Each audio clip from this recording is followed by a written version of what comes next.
Bismillahirrahmanirrahim. Assalamualaikum warahmatullahi wabarakatuh.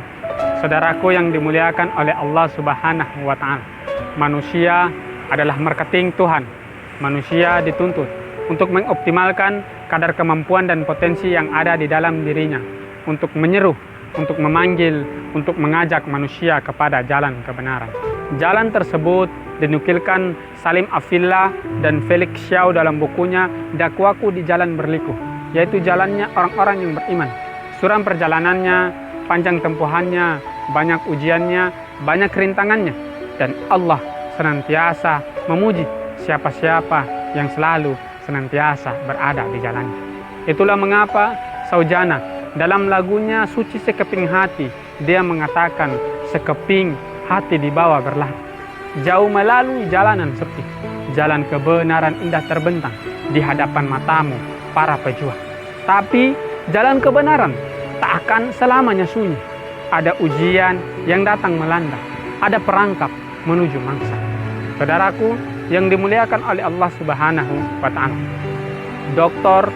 Andi Darmawan, dosen saya di Fakultas Dakwah UIN Sunan Kalijaga, Yogyakarta, dalam bukunya Ibda Binafsika, suatu analisis paradigma dakwah partisipatoris, bahwa sesungguhnya dakwah itu adalah bagaimana upaya dan peran kita untuk mengaktualisasikan potensi iman yang ada di dalam diri kita, untuk berani mengambil tindakan, untuk berani memulai suatu perubahan, untuk berani berenang hanyut menyelesaikan persoalan-persoalan yang terjadi di tengah masyarakat.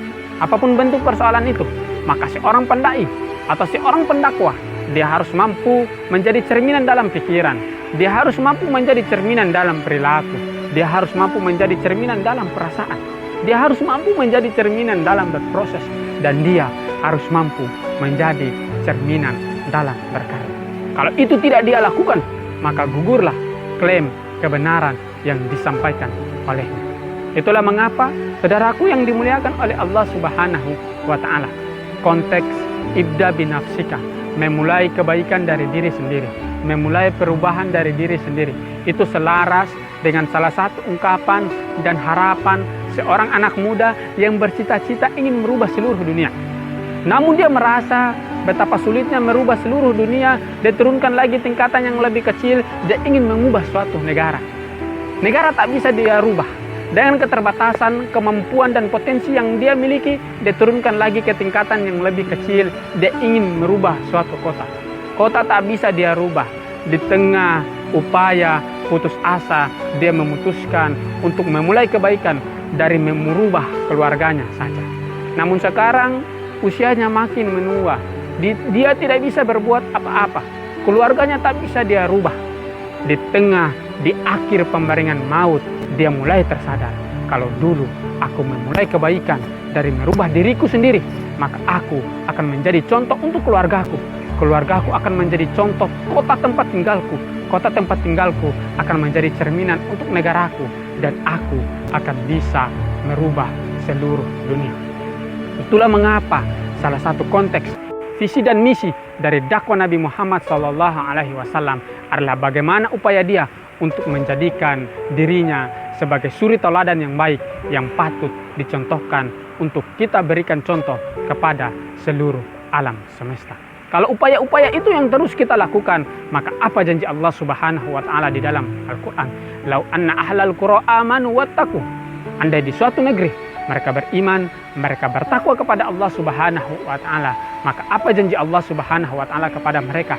La fatahna alaihim barakatum minas samai wal ard. Maka Allah akan memberikan suatu keberkahan yang berlimpah dari langit dan bumi. Saudaraku yang dimuliakan oleh Allah Subhanahu wa Ta'ala, kualitas seorang muslim tidak hanya diukur dari seberapa banyak lafaz asma Allah yang selalu diucapkan, tidak hanya diukur dari seberapa sering dia melaksanakan sholat, haji, puasa, dan ngaji, tapi lebih dari itu, kualitas seorang muslim diukur dari seberapa nalar dia, seberapa upaya dan peran dia untuk menciptakan masyarakat yang saleh secara sosial. Itu sebabnya Nabi Musa dalam hadis qudsi, dia pernah ditegur oleh Allah Subhanahu wa Ta'ala. Wahai Musa, banyak sekali ibadahmu, mana untukku, kata Allah. Nabi Musa bingung, dia heran, dia bertanya, bukankah ibadahku, sholatku, ngajiku, puasanya, semuanya kuperuntukkan untuk Allah Subhanahu wa Ta'ala semata. Kemudian kenapa Allah Subhanahu wa Ta'ala bertanya kepadaku tentang ibadahku kepadanya? Allah Subhanahu wa Ta'ala mengatakan, wahai Musa, semua itu untukmu. Mana untukku, kata Allah. Nabi Musa bingung, dia heran, dia bertanya kepada Allah Subhanahu wa Ta'ala, ya Tuhan, ya Rabbku, tunjukkan kepadaku mana ibadahku untukmu. Allah Subhanahu wa Ta'ala mengatakan, wahai Musa, engkau berkhidmatlah engkau kepada manusia. Soleh secara pribadi, rajin puasa, rajin ngaji, rajin sholat, tapi itu hanya untuk pribadi.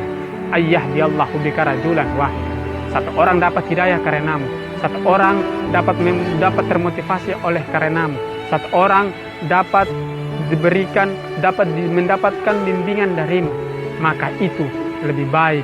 Khairum min kumrin ni'am, itu lebih baik daripada harta yang berlimpah ruah. Ingat saudaraku, hidup cuma sekali, maka hiduplah yang berarti, yang penuh prestasi dan kontribusi, agar ketika engkau mati nanti, engkau namamu tetap abadi.